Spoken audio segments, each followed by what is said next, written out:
The story of Moses is the foundation of the Western world. A Hebrew baby in a basket, raised in a palace, who liberated his people from Egyptian tyranny. It's a perfect narrative of freedom. But what if the story was rewritten to hide a more complex, political truth? Archaeologists and linguists have long been troubled by a simple fact. There is no record of a slave named Moses in Egypt. However, there is a record of a heretic king named Akhenaten, who invented monotheism and was erased from history just years before the Exodus supposedly began.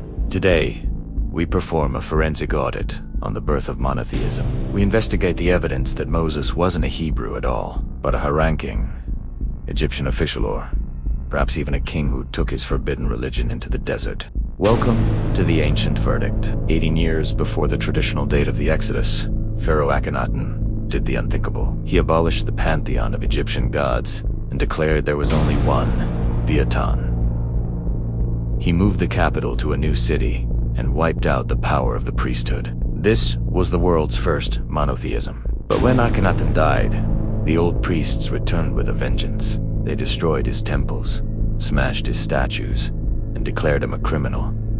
His followers had to flee or die. Is it a coincidence that the first recorded group of monotheists in history vanished from Egypt, just as the Israelites emerged in the desert?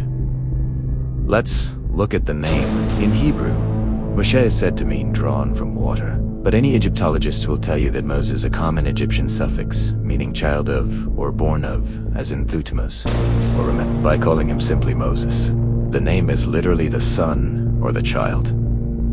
It's an Egyptian name, not a Hebrew one. Furthermore, the hymn to the Aten, written by Akhenaten, bears a chilling, verse-by-verse similarity to Psalm 104 in the Bible. Did the Israelites learn these songs in the desert? Or did they take them directly from the royal archives of Amarna? Even Sigmund Freud, the father of psychoanalysis, was convinced of this connection. In his final book, he argued that Moses was an Egyptian nobleman who chose the Hebrew tribes to keep Akhenaten est religion alive after the Pharaoh's fall. If Moses was Egyptian, the Exodus wasn't a slave revolt, it was a political exile. The Levites, the priestly class of Israel, may have been the original Egyptian priests of Akhenaten, rebranded themselves to survive.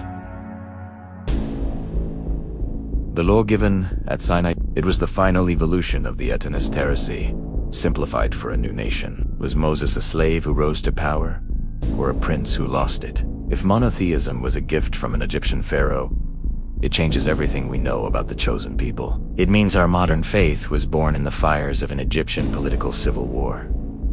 What is your verdict? Was Moses the follower of the Sun King? Leave your comment below. I expect the debate to be fierce on this one. Subscribe to the Ancient Verdict for the history they tried to bury under the sand.